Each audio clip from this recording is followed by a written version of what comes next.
On July 23, 2014, the state of Arizona gave convicted murderer Joseph Wood 15 consecutive doses of the lethal injection. But rather than just drift off into an eternal sleep, Wood snorted and gasped for nearly 2 hours before finally dying. Argued over whether a drug used in Oklahoma's lethal injection cocktail actually does what it's supposed to do. And depending on what the court decides, other states that use the drug, like Arizona, could have to make some changes. These types of incidents became so frequent after 2011 that many US states could no longer turn a blind eye.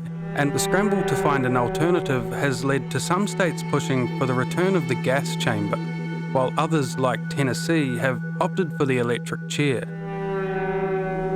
This is a story of how supply and demand led to the botched executions of dozens of inmates.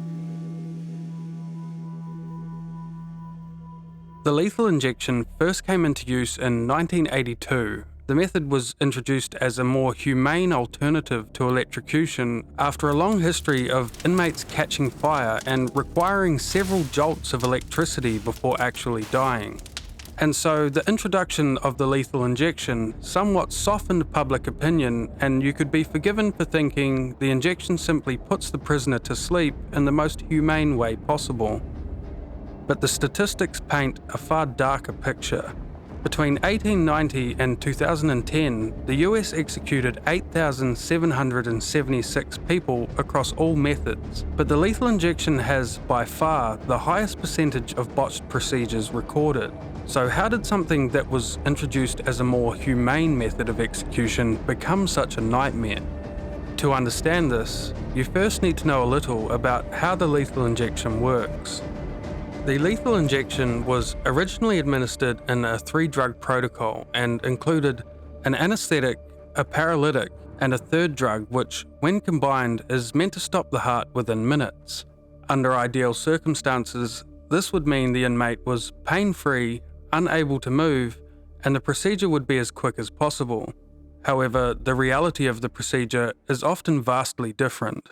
In the case of John Marion, the drugs caused vomiting and convulsions that continued for 15 minutes before death, and the execution of Joseph Wood, as mentioned earlier, was no less disturbing. Doctors and drug manufacturers have protested the use of the lethal injection since its introduction, on the grounds that they do not want their products and techniques used for killing rather than healing. And in 2011, the only US manufacturer of sodium thiopental, the anesthetic in the 3-drug protocol, halted production of the drug. And the next year, a US court ruled that the drug could no longer be imported for the use of execution. These changes in legislation left US states desperate to find an alternative. Some decided to switch to a single drug procedure using the barbiturate pentobarbital, while others replaced sodium thiopental with midazolam.